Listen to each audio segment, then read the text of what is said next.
हुसैन की सगी बेटी जिनका नाम हजरत सकीना है, उनके मुंह पे थप्पड़ मारा था इमाम ज़ैनुल आबिदीन जो हुसैन के सगे बेटे हैं, उनके हाथ बांध दिए। इमाम हुसैन पाक की बहन जिनका नाम सैयदा ज़ैनब है, उनके भी हाथ बांध दिए, बीवियों के हाथ बांध दिए, खेमे में आग लगा दी थी। ये बगैर घर के थे, बगैर खाने के, बगैर पानी के थे। किसी का भतीजा, किसी का बेटा, किसी का भैया शहीद हुआ लेटा था। ओ मुसलमानों, तुम्हारी कैसी मोहब्बत है।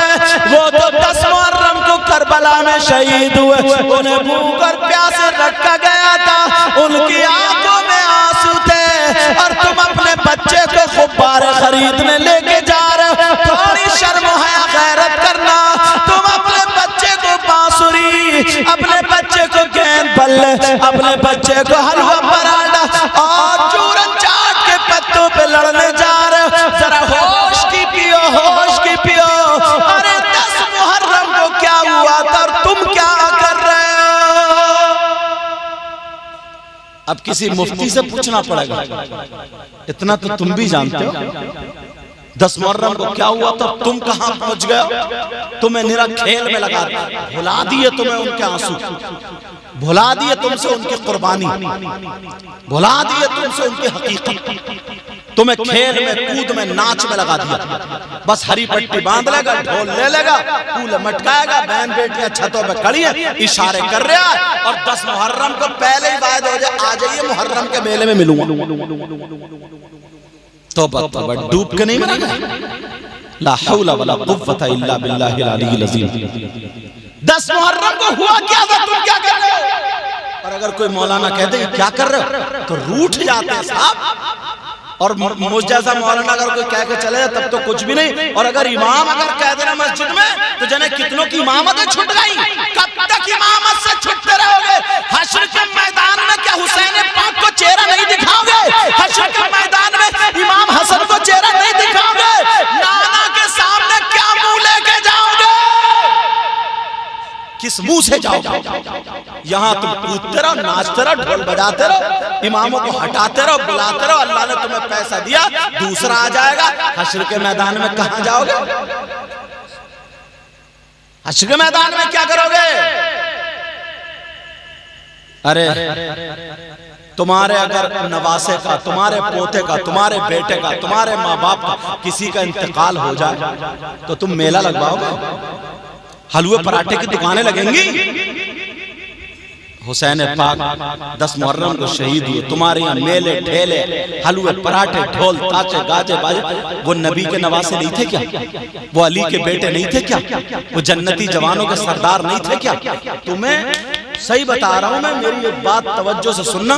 तुम भी मतलब तुम्हें वो रास्ते से हटा दिया, वरना तुम्हें अगर हकीकत मालूम हो जाए ना, तो तुम तो वो हो जो हुसैन पाक पे अपनी जान दे दो। वो लोग हो हुसैन पाक पे, मगर तुम्हें असली रास्ते से हटा दिया गया। और सुनो, 10 मुहर्रम को क्या होता है आज तक किसी ने नहीं पकड़ा। सही बात नहीं बताई तुमने। तुम्हें तुम्हारे माँ बाप की जिम्मेदारी थी अपनी औलाद को बैठ के, ओ बेटा भगाना पड़ेगा मुझे। तुम्हारे माँ बाप की जिम्मेदारी थी कि औलाद को बिठाल के बताता, अपने अब्बा की कहानी बताता। तेरे दादा इतने बड़े डकैत थे ना, 3 गांव थर्राते थे। अपनी सुना रहा बेटा, मैंने ऐसे ऐसे कमाई करी है, ये करिए वो करिए, और यहाँ आग लग गई है समाज में, आग। मुहर्रम में जब मेला लगता है, वो लोग बिसात खाने की दुकानें लगती हैं या नहीं? औरतें जा रही हैं 10 मुहर्रम को मेले में, लाली लगा के, क्रीम पाउडर लगा के, नए नए कपड़े पहन के, कुंवारी लड़कियों में मोबाइल कर मेले जा रही है। शर्म नहीं आई अब्बा को? इससे ये पूछो कि 10 मुहर्रम के जो मेले में जा रही है लाली लगा के, ये एंजॉय करने जा रही है क्या? इसके अब्बा की शादी है क्या? बाप को जब 3 रोटी खाता 1.5 की अकल नहीं है क्या? अरे बाप तू सोच जरा, समझ मेरी इस बात को। हमारी बेटी करबला के मैदान में मेले में क्यों जा रही है? क्या जरूरत है उसे? चलो मेला लग गया, उसमें सारी चीजें किसकी होती हैं? चुटिया, बुंदे, क्रीम, पाउडर और चूड़ी, जो भी औरतों का सब होता है। मगर 10-12 लफंगे ना, लफंगे जिन्हें ना अपनी बहन की इज्जत का ख्याल है ना माँ की इज्जत का ख्याल है, 24 घंटे मोबाइल में चैटिंग में लगा रहता है। और इस तुक पे जैसे शिकारी कुत्ता नहीं होता, शिकारी कुत्ता इस उस पे मोबाइल पे लगा रहा था, कहां फोन करूं, कौन मेरे मोबाइल से टच हो जाए। सूंघता फिर रहा, सूंघता जैसे बौराना कुत्ता। इससे बुरी और मिसाल नहीं दे सकता। मोबाइल लिए फिर रहा कि कोई ना कोई किसी की बहन बेटी मेरे मोबाइल से टच हो जाए, और अगर टच हो गई बस अपने दोस्तों को दिखाता फिर रहा, कोने में पड़ा ना 2-2 बजे तक मोबाइल पे बातें कर रहा है, मोबाइल पे चैटिंग कर रहा, समझ रहा मेरी दुनिया यही है। इससे ये पूछो तेरी अम्मा घर में नहीं है क्या? तेरी बहन घर में नहीं है क्या? तेरी माँ घर में नहीं है क्या? इससे ये पूछो 10 मुहर्रम को जब मेला लगता है उसमें औरतें होती हैं, औरतें मेले में। मगर 8-10 लफंगे तुम्हें औरतों के बिसात खाने वाले मेले में घूमते हुए मिल जाएंगे। नहीं मिलते हैं। कुछ लड़के जानबूझ को इस लफंगे से अब्बा ने 2 थप्पड़ मार के क्यों नहीं पूछा कि तू मर्द है के छक्का? क्या खरीदने आया? चूड़ी खरीदने आया? बुंदे खरीदने आया? ये हंसने की बात नहीं। चुटिया खरीदने आया? क्रीम पाउडर क्या खरीदने आया तू? मर्द के ज़नखा, मर्द के हिजड़ा। और इससे ज्यादा बोल सकता हूं क्या खरीदने आया तू? मैं बताता हूं।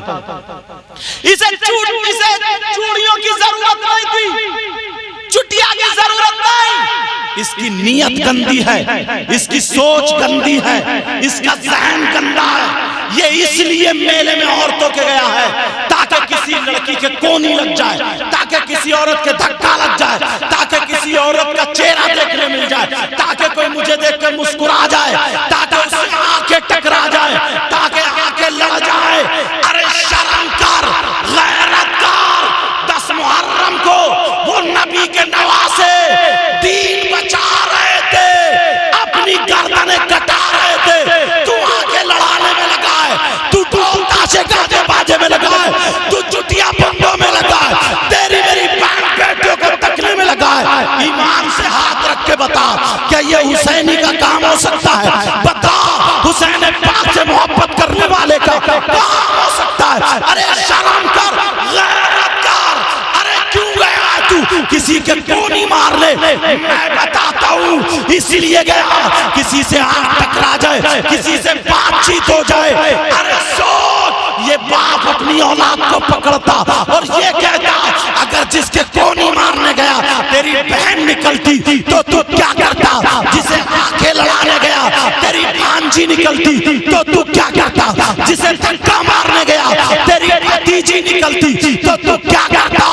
अरे जिससे मुस्कुराने गया तेरी माँ निकलती तो चुल्लू भर पानी में डूबने को जगह नहीं थी। ये हुसैनियों का काम नहीं है, ये यजीदियों का काम है। अरे हुसैनी वो है जो मर जाएगा मगर शरीयत के खिलाफ कदम नहीं उठाएगा।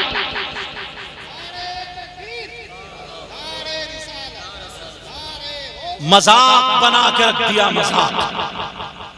फिर कहते हैं साहब क्या जायज है क्या ना जायज है। अपने करतूत देखें, अपने हालात देखें। अब तो ये है अगर कोई किसी के खिलाफ, अगर चोर है ना, चोर डकैत है, शराबी पैसे वाला हो गया, मस्जिद का मुतवल्ली बन गया। अब अगर इमाम साहब शराब पे जिस दिन तकरीर कर दी उसी दिन इमाम का खारजा, फिरौन बना के रख दिया। नमरूद जैसी सदारतें हो रही है, हुसैन जैसी सदारत करो। तुम खुद फैसला तुम्हें करना पड़ेगा। 10 मुहर्रम को क्या हुआ था तो मालूम ही है। और हम क्या एक भी चीज मिल रही है हुसैनियों से? एक भी चीज मिल रही है? एक भी चीज नहीं मिल रही हुसैन में। पहले तुम्हें यहीं से भटका दिया, सबसे पहले शुरू में यहीं से, क्योंकि हदीसों में आया, हमने तकरीरों में कहा, बयान किया, हुसैन पाक की मोहब्बत जब तक उसके दिल में नहीं होगी उसका ईमान कामिल नहीं होगा। और लोग हुसैन पाक का नाम लेकर के बिजली का तार पकड़ लिया करते थे, हिम्मत नहीं है बिजली का करंट उसको मार दे। हुसैन पाक का नाम लेकर के या उनकी औलाद में से गौसे पाक का नाम लेकर के आग में अगर कूद जाता था तो हिम्मत नहीं है जो आग उसे जला दे। ये इतना बड़ा पक्का सच्चा आशिक था। यही की बात है संभल की, मुफ्ती मोहम्मद हुसैन साहब संभली जो रहते थे उस दौर की बात है। यहाँ पे कुछ लोग कहने लगे यजीदी जन्नती है, कुछ लोग बोले हुसैनी जन्नती है, वो बोले यजीद अमीरुल मोमिनीन है। यहाँ तक के 3 दिन तक मुनाजरा चलता रहा, मगर एक अनपढ़ आदमी था, एक जाहिल आदमी था, एक गांव का आदमी रहने वाला था।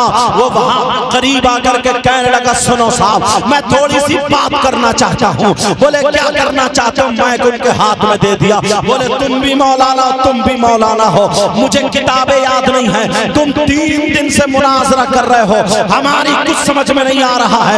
ये कह रहे हुसैन हक पर है, ये कह रहे यजीद हक पर था, मगर मेरी सुनो, फैसला भी होगा। मैं हुसैनी हूँ, मैं कहता हूँ हुसैन हक पर है, और जो यजीदी है वो ये कह दे यजीद हक पर है। ये 11,000 की लाइन चल रही है, मैं हुसैन पाक का नाम लेकर के 11,000 की लाइन पकड़ लेता हूँ, वो यजीद का नाम लेकर के 11,000 की लाइन पकड़ ले। जो हक पर होगा अल्लाह उसे बचा देगा, वरना दूध का दूध पानी का पानी हो जाएगा। पाँव से थोड़ा पाइच था, पाँव से थोड़ा मासूर था, वो आ गया मैदान में। कौन भाई का लाल है जो आता है, यहाँ तक की बात आती है उसने हुसैन पाक का नाम लेकर के 11,000 की लाइन का तार पकड़ लिया। अरे तार पकड़ के कहने लगा या हुसैन, या हुसैन। वो नमाजी था, पक्का सच्चा हुसैन से मोहब्बत करने वाला था। लोगों ने देखा अरब का तार लगा के, उसके जिस्म पे तार लगा के जब बल्ब चलाए तो बल्ब जल जाता है, मगर उसका कुछ नहीं होता है। 1 मिनट नहीं, 10 लोगों ने नहीं, हजारों ने देखा, 5 या 6 मिनट तक वो बिजली का तार पकड़े रहा, हुसैन करता रहा, मगर बिजली उसका कुछ बिगाड़ नहीं पाई। यही पे फैसला, ये हुसैनी था। आप क्या हुसैनी हो? इधर मुहर्रम को उठाया, उधर दूसरे की बहन बेटियों पे गलत नजर डाला। समझे? मेरी बात समझ में आ रही है? अगर हुसैन का नाम अल्लाह, सुनो, सैयदना इमाम हुसैन पाक जब शहादत वाला दिन और वो आगे वाली रात आ जाए तो 128 मर्तबा खाली या हुसैन नाम लेकर के ऐसे शख्स के कान में फूंक दो जिसे मिर्गी का दौरा पड़ता था, दवाइयों से ठीक नहीं होता था। खुदा की कसम मेरा ईमान ये कहता है, मैंने जितनों को बताया खुद पढ़ के फूंका, अगर जिसके कान में 128 मर्तबा उस दिल में अगर फूंक डाल दी तो मरता मरता चला गया, मगर उसको दौरा नहीं पड़ा, उसको दौरा नहीं। और उलमा के लिए अच्छी बात बता रहा हूं, जो जिसके नाम है वो अपनी माँ के नाम के साथ जोड़ के अदद निकाल ले। जितने अदद हो, पहली रात से, तारीख से, चांद रात से उतनी मर्तबा समझे सहर के वक्त में जब लोग सब सोते हो, तहज्जुद के टाइम पे सिर्फ या हुसैन अल मदद, या हुसैन अल मदद ये पढ़ के 11वें रोजे तक सिर्फ अपने हाथों पे फूंक ले, अपने चेहरे पे फूंक ले, वो आमिल हो गया। अब पूरे साल में कभी भी, पूरे साल में कभी भी किसी पे दौरा पड़े 128 मरतबा पढ़ के फूंक दे। 10 तो ऐसे मंजर साहब बैठे कि मैंने फूंका अल्हम्दुलिल्लाह, अलीगढ़ तक दवा लेके आया, लेकिन जब से फूंका उसके बाद कभी उसे दौरा नहीं। ये हुसैन पाक के नाम में तासीर है। और एक रिवायत हालांकि ज़ईफ है मगर फजाइल में बयान कर सकता हूं। एक गांव था ना, गांव हुसैन पाक की मोहब्बत और जरा नाम देखिए। एक गांव था, उस गांव में एक भी मुसलमान नहीं था, सारे लोग गैर थे। एक औरत के यहां पर बेटी पैदा हुई और जैसे ही बच्ची पैदा हुई उसकी मां का इंतकाल हो गया। अब मां का जब इंतकाल हुआ तो बाप के पास रह गई पहली बच्ची। जवान था, क्या उम्र होगी? लोगों ने कहा दूसरा निकाह कर लो, अभी तो तुम उम्र है तुम्हारी। कहा नहीं, मैं अपनी बेटी के लिए नहीं कर सकता। बेटी को पाला, कभी शीशी में कभी रुई में दूध लगा लगा करके उसको पिला रहा। कितनी मुसीबत से पाला होगा, लैट्रीन बाथरूम, क्या दिक्कत हुई होगी। मगर बाप था गैर मुस्लिम, मगर बाप की मोहब्बत देखो, प्यार देखो, उसने शादी भी नहीं की। बेटी जवान हो गई, बाप बराबर में चारपाई पे दूसरी पे लिटाता था अपनी बेटी को। मगर अब इम्तिहान शुरू हो गया। जब इम्तिहान क्या हुआ, उसकी बेटी को मर्ज लग गया कोढ़ का, उसमें आंखें भी चली गई, अंधी हो गई। अब ये पोरू है ना, कट कट के गिरने लगे। डॉक्टरों को दिखाया, हकीमों को दिखाया, इलाज नहीं। अगर कोई लाइलाज बीमार यहाँ बैठा हो, नियत कर ले कि इंशाअल्लाह मैं ठीक हो जाऊं, हुसैन का सदका मिल जाए, तो आने वाले साल मैं भी हुसैन का जिक्र कराऊंगा। तो सही बताता हूँ, अगर उसकी कबूल हो गई साल पलट के नहीं आएगा, ठीक हो जाएगा वो इंशाअल्लाह। अब वो जो था उसकी बेटी को ये कट कट के गिरने लगा। डॉक्टर ने कह दिया बचेगी नहीं, जहर का इंजेक्शन लगवा लो वरना इसका मरज दूसरे की बेटियों पे चला जाएगा। वो तो गैर मुस्लिम था, मगर कैसे क्या करे, मोहल्ले में बात पहुंच गई। गांव वाले इकट्ठे हुए कहने लगे तू अपनी बेटी को जहर का इंजेक्शन लगवा ले, अब बचेगी नहीं। उसने नहीं लगवाया। गांव वाले बोले तो फिर बेटी को लेके घर से निकल जाओ वरना हमारी बच्चियों पे लग जाएगा। अरे क्या करे, कैसे घर छोड़ दे। 2 दिन के बाद उसकी बेटी को और उसको गांव वालों ने निकाल दिया। वो बेचारा हाथ पकड़ के चला, बेटी को नहीं छोड़ा। कह रही है अब्बा मैं कितनी बुरी हुई, जब मैं पैदा हुई तो मेरी मां मर गई, जवान हुई तो मेरा कोई ठिकाना नहीं। बेटी की आंखों में आंसू और कह रही है अब्बा मुझे छोड़ दो, जंगल में जहर दे दो। बाप कह रहा मेरे लाल, मेरे दिल के टुकड़े दुनिया छोड़ सकती है मगर तेरा बाप नहीं छोड़ सकता। मेरे कुछ रिश्तेदार इसीलिए रूठ गए, मैंने उनके कहने से दूसरी शादी नहीं की। बेटी तेरी मोहब्बत में जब तक तेरी सांसें चल रही है मैं तेरा साथ दूंगा। बाप था, हाथ पकड़ के लेके जंगल को चला गया। तवज्जो रखना, जैसे ही जंगल गया एक पेड़ के नीचे बैठ गया। रात हो गई, शाम होने वाली थी। पेड़ के नीचे बैठा, दोनों जब रात हुई तो बेटी और बाप दोनों सो गए लेटे, मगर बाप को नींद कहां है, बेटी सो गई। अब बाप वही क्या करूं, फैसला कर लिया बचेगी नहीं, फिर मेरा भी दुनिया में कोई नहीं। बाप ने फैसला कर लिया मैं बस्ती जाऊंगा, जहर लाऊंगा, पहले खुद पीऊंगा, बाद में बेटी को पिलाऊंगा, दोनों करूंगा। सुबह जब हो गई तो बेटी से कहने लगा, मेरे लाल, मेरे लख्त जिगर, मेरे दिल के टुकड़े, मैं जा रहा हूं, तुम अपना ख्याल रखना कि अब्बा मुझे छोड़ के मत जाओ, जंगल के जानवर खा जाएंगे अब्बा, न मेरी माँ कोई भी नहीं है, कहाँ छोड़ के जा रहे हो, मेरे बाप मत जाओ। कहा बेटी मुझे जाना पड़ेगा, कुछ ना कुछ खाने को लाना पड़ेगा। कहा अब्बा मगर जल्दी आ जाना। कहा बेटी जाना मत, पेड़ी के नीचे रहना। अब्बा चला गया, दिन भर जहर ढूंढता रहा, जहर नहीं मिला। शाम को जब जहर मिला तो उसकी हिम्मत नहीं पड़ी, शाम को वही घर पे रुक गया, बेटी को छोड़ दिया। सोचा किस हाथ से बेटी को जहर दूंगा, चलो कोई ना कोई सांप खा लेगा, कीड़ा खा लेगा, काट लेगा, वो मर जाएगी। जब मैं सुबह को जाकर के देखूंगा तो फिर मैं भी जहर पी लूंगा।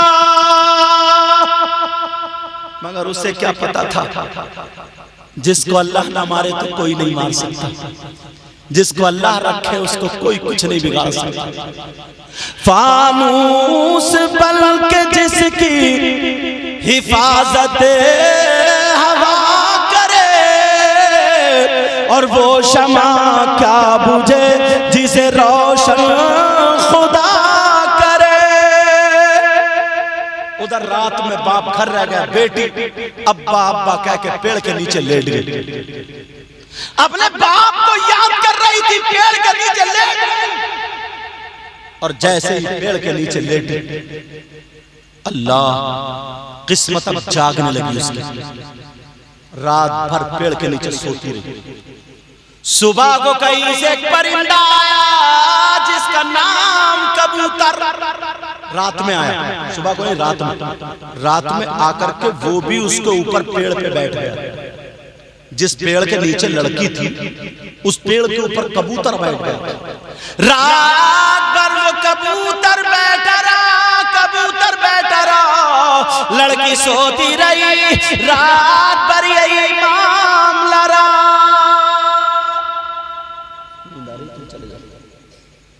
कैमरे में आ जाता है तवज्जो, क्योंकि रात भर जागना रहता है ना, जलसों में जाना, दिन में मौका भी नहीं मिलता। तुम लोग तो एक ही रात जग रहा, हम लोग पूरी रात जागते, समझे? तो जा सकते हो, मेरी इजाजत, तवज्जो ना। हाँ, क्या फायदा अपने आप को। हाँ, अब वो लड़की रात भर पेड़ के नीचे सोती रही, कबूतर बैठा रहा। शबनम का जमाना था, ओस का जमाना था। लड़की जैसे ही पेड़ के नीचे बैठी, सुबह हो गई, कबूतर के पर ओस से भीग गए। जब सुबह हुई, लड़की ने अपने परों को हिलाया, जैसे ही उसने, लड़की ने नहीं बल्कि कबूतर ने जब अपने परों को हिलाया तो एक कतरा लड़की की आंख में पड़ गया, लड़की की आंख ठीक हो गई, उसे दिखने लगा।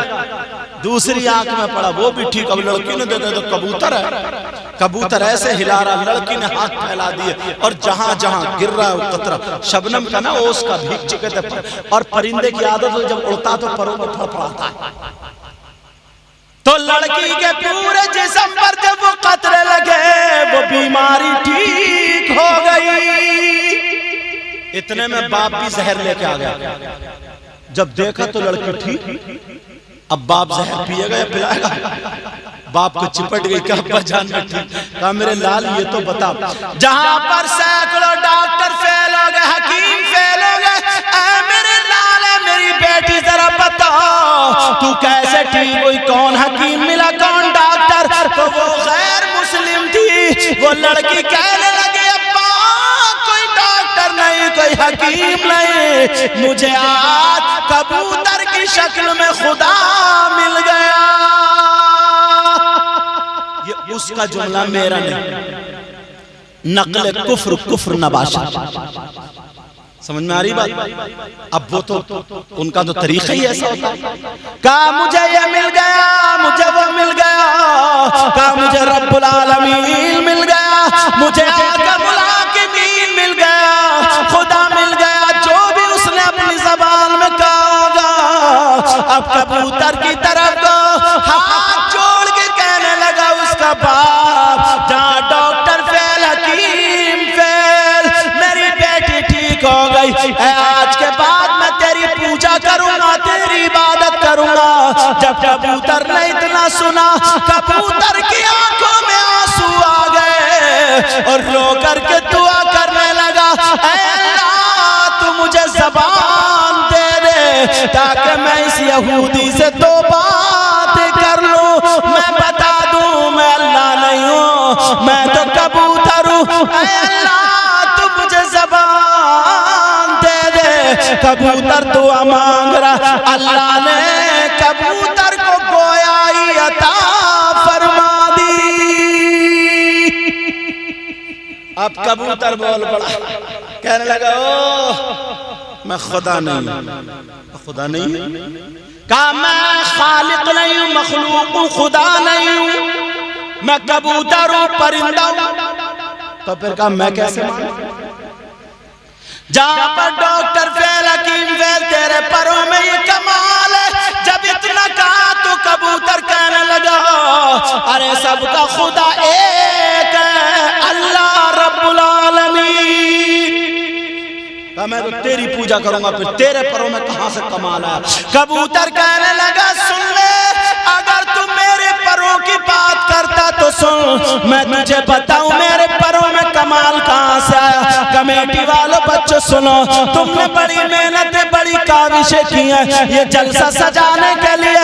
आज गांव से आने वालों अपनी किस्मत पे नाश करना, तुमने अपने नरम नरम बिस्तर को छोड़ा, गद्दों को छोड़ा, किसी के बाप का कोई प्रोग्राम नहीं, इमाम हुसैन पाक की मोहब्बत में किया। अब जरा सुनो, वो कबूतर कहता है, ऐ यहूदी सुन ले, मेरे परों में कमाल कहां से आया वो सुनो। कहां से आया? कहा मेरे भी बच्चे थे, मेरी भी कबूतरी थी, मेरे छोटे छोटे बच्चे थे, मैं घोंसले में उन्हें चूगा दे रहा था, मैं उनका पेट भरा रहा था।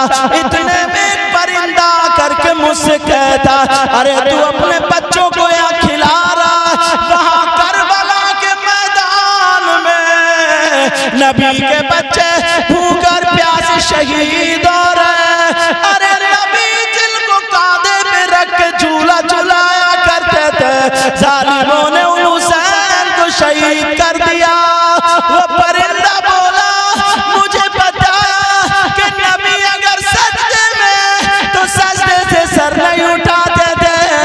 जालिम यजीदियों ने उसी हुसैन को शहीद कर दिया, जिनके लिए खुतबा रोका, जालिमों ने उन्हें शहीद कर दिया। तू यहाँ अपने बच्चों में मंगल है। वो कबूतर कहने लगा, मैंने अपने घर को छोड़ा, मैंने अपने घोंसले को छोड़ा, अपने बच्चों को छोड़ा, मैं जिंदा उड़ता हुआ करबला शरीफ चला गया। और जैसे ही करबला गया, वहां जाकर के देखा तो वहां पर वो तो नहीं थे, मगर करबला की जमीन लाल हुई पड़ी थी। मैंने हुसैन की मोहब्बत में रो रो करके अपने परों को करबला की रेत से टच कर दिया। अल्लाह ने मेरे परों में वो कमाल दे दिया। ऐ यहूदी सुन ले, आज के बाद अगर कोई अंधा मेरे परों की हवा खा लेता है तो ठीक हो जाता, कोई कोड़ी खा लेता ठीक हो जाता। जिसका दुनिया में कोई इलाज ना हो, वो मेरे परों की हवा खा ले तो ठीक हो जाता। ये मेरे परों का कमाल नहीं, ये करबला वाले बादशाह की मोहब्बत का कमाल है।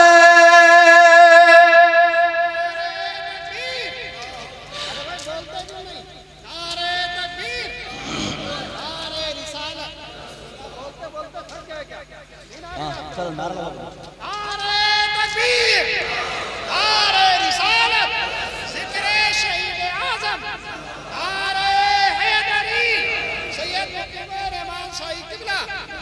समझ में आई बात आपकी? और यार हम कैसे इस्तेमाल कर रहे हैं? हमारे बच्चों को सही बताओ, भटका दिया या नहीं भटकाया? हमारे बच्चों को बहका दिया नहीं बहका दिया? कभी गौर किया इन बातों? ये तुमने कभी सोचा कि यार इमाम हुसैन पाक शहीद हुए, इतने मजमे में अगर मैं पूछ लूं बताओ नमाज जनाजा हुई कि नहीं, तो जिसने तकरीर सुनी तो वो तो बता देगा, वरना नहीं। तो ये भी पता नहीं है नमाज जनाजा हुई नहीं हुई, ये भी पता नहीं है अगर हुई तो कितनी तारीख को हुई, किन लोगों ने पढ़ी, हुसैन पाक को कफन दिया गया या नहीं दिया गया, अगर दिया गया तो कितने कपड़े थे, किस कलर के थे, नहीं दिया गया तो क्यों नहीं दिया गया, कोई पता नहीं। बस खाली कूद लेगा, फांद लेगा, ढोल बजा लेगा, नाच लेगा, तेरी मेरी बहन बेटियों को तक लेगा, हलवे पराठे खा लेगा, सन्नाएगा और बस इसी का नाम रखता अपने आप को कि हुसैन का गुलाम। सीने पे हाथ रख के बताओ कि ये गुलाम हो सकता क्या? बोलो। तुम्हारे जहन में ये नहीं आता कि यार नबी के इतने बच्चे थे, मदरसे के बच्चों को बुलाओ, आज मैं अली असगर के नाम की कुरान खानी कराऊंगा? तुम्हारे जहन में ये नहीं आता आज अली अकबर के नाम का पतीला बनेगा? तुम्हारे जहन में ये नहीं आता आज इमाम हुसैन पाक के नाम का खिचड़ा होगा? तुम्हारे जहन में ये नहीं आता हजरत अब्बास के नाम का सबील लगेगा? तुम्हारे जहन में ये नहीं आता 11 छोटे छोटे कुंवारी बच्चियों को बुला करके सैयदा जैनब सैयदा फातिमा के नाम की कुरान खानी करा दूं? तुम्हारे जहन में सिर्फ वो खुराफातें आती हैं, ढोल नाच कूद जिससे शैतान खुश होता है? बोलो।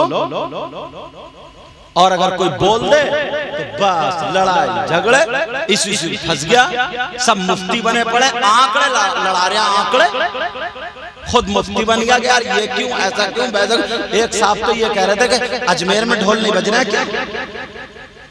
अजमेर में शराब भी पी जा रही है, पियोगे? अरे सोचने की बात है, गरीब नवाज ने तो नहीं बजाया ना, साबिर पाक ने तो नहीं बजाया ना, इमाम हुसैन पाक ने तो नहीं बजाया ना, किसी अल्लाह वाले ने तो नहीं बजा। तुम्हारा क्या कार, वो तुम्हें भुगतना पड़ेगा, मेरा जो काम मुझे भुगतना पड़ेगा। तो मैं तुम्हें ना लड़ाना चाह रही हूं और न मैं तुम्हें किसी को बुरा भला, मेरा मतलब ये है, मेरा मकसद ये है कि खुराफात और लड़ाई झगड़े दूर होते चले जाए। इमाम हुसैन पाक की नमाज जनाजा 10 मुहर्रम को नहीं हुई बल्कि 11 मुहर्रम को हुई। कब हुई बोलो? करबला शरीफ की बराबर में एक बस्ती थी जिसका नाम मकाम गादरिया, वहां के कबीले बनी असद के लोग रहने वाले थे। 11 मुहर्रम को उन्होंने नमाज जनाजा पढ़ी।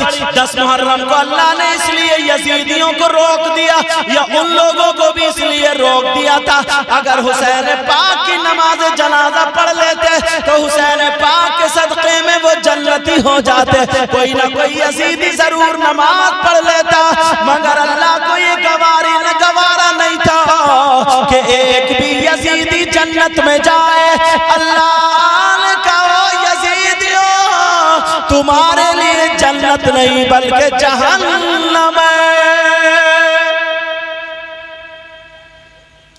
करबला को ही ले लो, करबला शरीफ में जो सैयदजादे बचे थे, जो सैयदा औरतें बची थी, बाकी को शहीद कर दिया था, उनका क्या हाल था? हाथ बांध दिए थे, किसी के आगे हो किसी को पीछे को, दो करके। ओए कौन है? इधर इधर बैठो, हटो वहां से, तवज्जो रखो। हाँ मेरी तरफ तवज्जो रखो। नहीं कलमा शरीफ पढ़ो, ला इलाहा इल्लल्लाह मुहम्मदुर रसूलुल्लाह सल्लल्लाहु अलैहि वसल्लम। हाथ बंधे हुए थे, आंखों में आंसू थे, इमाम हुसैन का सर नेज़े पे था। सर को कौन कुदा रहा था? हुसैन ही यजीद। उन्हें ये लगता था कि हम जंग जीत के हम कामयाब हो गए, तो नक्कारे और ढोल बजा के जुलूस और ये सब जो कूद रहे थे, फांद रहे थे, ये यजीदी थे या हुसैन? अरे ये तो यार मोटी मोटी बातें। जो वहां से जब चले थे कूफे को सरे पाक को लेकर के हुसैन पाक के, तो ढोल बजाते हुए, नाचते हुए, कूदते हुए हुसैनी कहते यजीदी। यार जरा सोचने की बात। यजीद दिमश्क शहर का, बाद लोगों ने दमिश्क भी उसको लिखा है। यजीद ने दमिश्क सजा दिया था, बड़े बड़े ढोल चौराहों पे रखवा दिए थे और शराब के 3-3 मटके हर घर में भिजवा दिए थे। यजीद ने हुक्म दे दिया था कि हम हाकिम बादशाह, हमारा हुक्म है सारे लोग शराब पिए, शराब पिए। उन लोगों ने शराब पी थी और शराब पी करके ढोल बजाया था, इतना गंदा नाच नाचा था, शराब के नशे में किसी को पता नहीं रहा था। अगर बाप है तो उसने बेटी के ऊपर गलत हाथ इस्तेमाल किया, अगर बेटा है तो माँ के ऊपर गलत हाथ इस्तेमाल किया। मेरा इशारा समझ रहे होगे। अगर भाई है तो बहन को उसने पकड़ लिया, मेरा इशारा समझ रहे होगे। शराब के नशे में इतना गंदा नाच नाचा गया। एक सहाबी थे जिनका नाम हजरत सहल रज़ी अल्लाह ताला अन्हु था। उन्होंने कहा क्या बात है, आज जिधर देखो ढोल रख दिए गए, लोग शराब पी रहे, क्या बात है? तो कहा आज हुसैन का सर यजीद की बारगाह में तोहफे में आ रहा, तो यजीद ने ढोल बजवाए हैं, घरों में शराब भिजा दिए। उस सहाबी ने लाहौल पड़ा था, कहां से आएगा सर? का बाबू सलाम से आएगा। जब बाबू सलाम में वो सहाबी जाकर के खड़े हुए, ये यजीदी और कूदने लगे, क्योंकि बादशाह से इनाम मिलेगा। अपनी कामयाबी के झंडे गाड़ रहे थे, मगर उन्हें क्या पता था मर गए मरदूद जिनकी फाता न दरूद। अब जरा सुनो, वो यजीदी जब हुसैन पाक के सर को कुदा रहे थे,